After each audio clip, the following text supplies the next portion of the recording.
What is veto power? अब veto power समझो क्या? वीटो पावर जो हमारे पास 5 परमानेंट मेंबर्स है, कौन से? ये परमानेंट है China, France, Russia, UK and USA. ठीक है, तो उस टाइम पीरियड में जो 5 सुपर पावर्स थी, है ना, दो तो खतरनाक थी, यूएसए और यूएसएसआर, तो इन दोनों का नाम तो आना ही आना। इसके साथ साथ जो इकोनॉमिकली बहुत ज्यादा स्ट्रॉन्ग थी, कौन सी? चाइना, फ्रांस, है ना, गोल्ड बहुत है फ्रांस के पास। ठीक है, उस टाइम पीरियड में बहुत था। और क्या? यूके, है ना, कॉलोनी सबसे ज्यादा इसी ने तो बनाई है।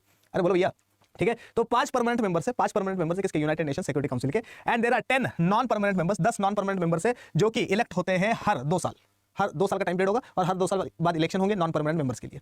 समझ में आ गया? तो इसमें से ऐसे होता है, एशिया में से कुछ उठा लिए, अफ्रीका में से कुछ उठा लिए, साउथ अमेरिका से कुछ उठा लिए, यूरोप से कुछ उठा लिए। ठीक है, तो 5 के 5 परमानेंट मेंबर्स के पास है वीटो पावर। अब वीटो पावर क्या होती है? वीटो पावर होती है कि मान लो यूनाइटेड नेशन सिक्योरिटी काउंसिल में कोई एक डिसीजन लिया जा रहा है ना, जैसे फॉर एग्जांपल डिसीजन लिया जा रहा है कि पाकिस्तान को एक टेररिस्ट कंट्री ऑर्गेनाइज क्या करने का, डिक्लेयर करने का।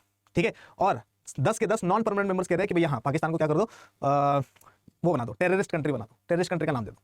ठीक है, और 5 परमानेंट मेंबर्स है उसमें से 4 कह रहे हैं कि हाँ, पाकिस्तान को टेररिस्ट क्या बना दो, टेररिस्ट ऑर्गेनाइजेशन या टेररिस्ट कंट्री घोषित कर दो। ठीक है, लेकिन एक कंट्री है, मान लो चाइना है, चाइना और पाकिस्तान की दोस्ती चलती है वैसे भी। चाइना है, चाइना को पसंद नहीं है ये चीज, चाइना बोल रहा है कि मैं नहीं मानूंगा। सब लोग बोले कि मान जा, कहता मैं कर रहा हूँ यूज अपना वीटो पावर, है ना, और मैं रिफ्यूज कर रहा हूँ इस डिसीजन से। तो वीटो पावर क्या है? वीटो पावर से कोई भी कंट्री अपनी वीटो पावर यूज करके, कोई भी मतलब कोई भी परमानेंट कंट्री अपनी वीटो पावर यूज करके किसी भी डिसीजन को उलट सकता है और उसकी बात माननी पड़ेगी क्योंकि वो परमानेंट मेंबर है।